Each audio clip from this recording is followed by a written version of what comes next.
সরস্বতী পুজো উপলক্ষে মহিলাদের মাথায় কলসি নিয়ে দৌড় প্রতিযোগিতা। আর এই দৌড় প্রতিযোগীকে ঘিরে রবিবার আনন্দে মুখরিত হয়ে উঠল পুরাতন মালদার বাঁচামারি এলাকা। জানা গেছে দীর্ঘ কয়েক দশক ধরে বাঁচামারি প্রণব সেবা সমিতির সদস্যরা সরস্বতী পুজো করে আসছেন। সেই মতো এবছর 50তম বর্ষের পুজো করেন তারা।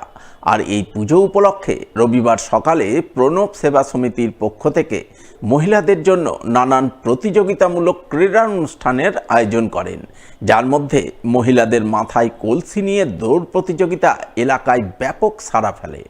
অভিনব এই প্রতিযোগিতা দেখতে বাঁচামারি এলাকার রাস্তার দুধারে বহু সাধারণ মানুষ ভিড় জমান, যাকে কেন্দ্র করে আনন্দ মুখরিত হয়ে ওঠে গোটা বাঁচামারি এলাকা। বাঁচামারি প্রণব সেবা সমিতির প্রতি বছর এবারও মহিলাদের মাথায় কলসি নিয়ে ম্যারাথন দৌড়, যেটা স্পোর্টস মানে আমাদের সরস্বতী পুজো উপলক্ষেই হয় এটা শুরু।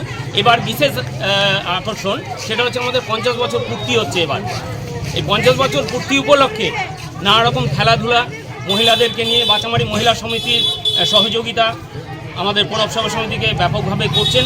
মহিলাদের উৎসাহ দেওয়ার জন্যই এই ইভেন্ট আমাদের প্রতি বছর, এবার বিশেষ করে আকর্ষণ 50 বছর পূর্তি উপলক্ষে। মালদা শহরের এক বেসরকারি সঙ্গীত প্রশিক্ষণ কেন্দ্রের বার্ষিক সাংস্কৃতিক অনুষ্ঠান হয়ে গেল শনিবার। এই উপলক্ষে দিন সন্ধ্যায় মালদা টাউন হলে এক মনোজ্ঞ সঙ্গীতানুষ্ঠানের আয়োজন চোখে পড়ে। উপস্থিত ছিলেন বিশিষ্ট শিক্ষাবিদ ডক্টর শক্তিপদ পাত্র সহ অন্যান্য বিশিষ্টজনেরা। এই দিনের অনুষ্ঠানকে কেন্দ্র করে সঙ্গীত প্রশিক্ষণ সংস্থার শিল্পীরা নানান আঙ্গিকের সঙ্গীত পরিবেশন করে মঞ্চ মাতিয়ে তোলেন, যা উপস্থিত শ্রোতাবৃন্দকে বেশ মুগ্ধ করে। আমি যে 30-40 বছর বিভিন্ন প্রথিতযশা গুরুর কাছ থেকে শিক্ষা গ্রহণ করেছি, সেই শিক্ষা তো আমাকে ছাত্রছাত্রীর মধ্য দিয়ে আগামী দিনে শিল্পী তৈরি করতে হবে। এটা আমার দায়িত্ব। শুধু শিক্ষা নিলেই তো হলো না। একজন সঙ্গীত শিল্পীর একটা দায়িত্ব থেকে যায় যে সেই সমাজে নতুন তার পরবর্তী শিল্পী তৈরি করে যাওয়া। সেই গুরু দায়িত্ব নিয়ে আমি আবার কল্যাণীগিরি সঙ্গীত সংস্কৃতি সমন্বয় বলে সঙ্গীত শিক্ষা নিকেতন খুলেছি।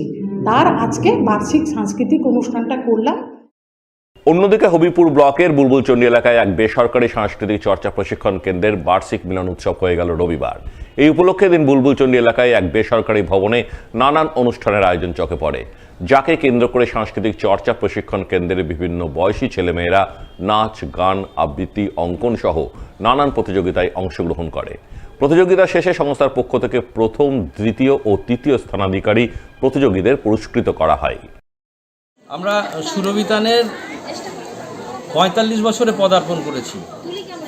44তম বার্ষিক মিলন উৎসবের আয়োজন করা হয়েছে সেই উপলক্ষে। এটা প্রতি বছরই হয়, এবছরও হচ্ছে। আমাদের প্রতিষ্ঠানের শিশুরা আজকে খুব আনন্দ করে, একসাথে আমরা সবাই মিলে খাই এবং বিভিন্ন প্রতিযোগিতা হয়।